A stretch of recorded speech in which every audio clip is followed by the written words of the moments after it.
are back in Africa and we're ready to return to government. The Green Plot is still needing to be taken very seriously. Overall, nothing else has particularly changed.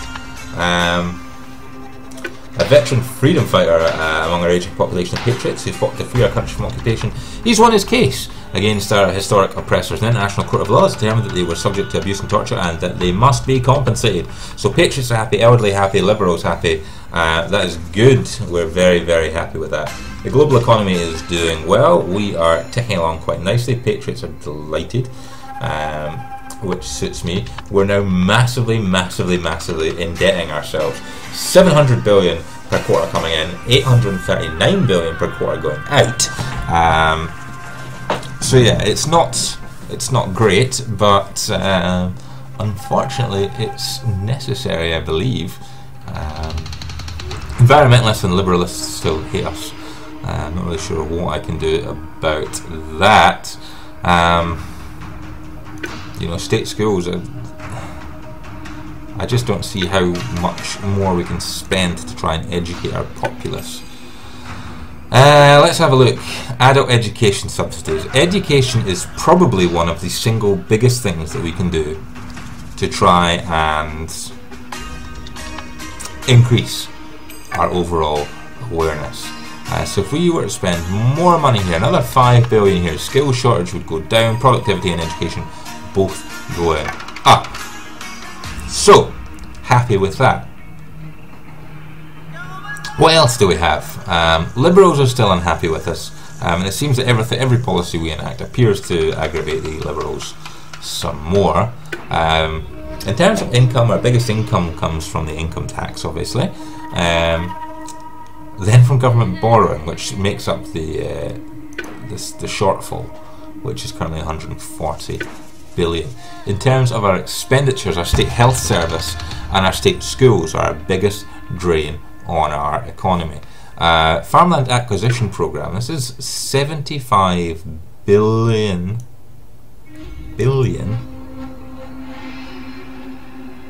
per quarter.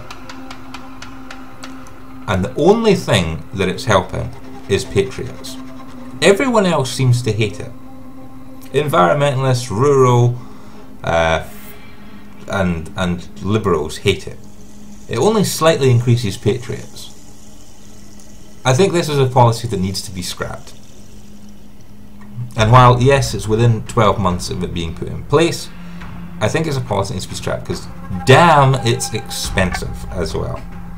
So let's cancel that policy. And that will free up a lot of money. An awful lot of money per quarter. It'll mean that our deficit is only £70 billion per quarter. Now these services, the intelligence services, the police force, that is all important because we need to spend that money to keep ourselves safe. So that's very important. Libraries and things like that are very important to try and educate ourselves and try and educate our general populace. So that's incredibly important too. Child benefit. Child benefit was a really expensive concession that I made to try not to get assassinated, to be honest, to be absolutely honest. University grants I feel are very important in terms of you know, education as well, so I think we have to spend money there. The police force, again, the crime is not a problem in our society. It really isn't. It's so little is what, like, there's so little crime in our society that it's barely worth having a police force, let alone having it that expensive. But unfortunately, because these people try and assassinate, we then have to spend that money. So overall, the cabinet is still fairly good. Our law and order minister only 2.2. I don't think there's going to be anybody massively better off than him, so there's nothing too much we can do there. What I'll do is bring this turn to an end. We have 2 political capital left over. I believe we've saved a good chunk of money this turn. I believe that we have brought a lot of things back in you know, environmentalists are going to be happier as well. I think we can perhaps get people back on side.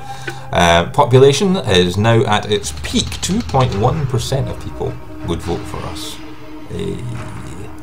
2.1% of the entire population. We are on a roll. Thank you very much for joining me this time. Join me next time, and we will be approximately the midpoint of our term. Thank you.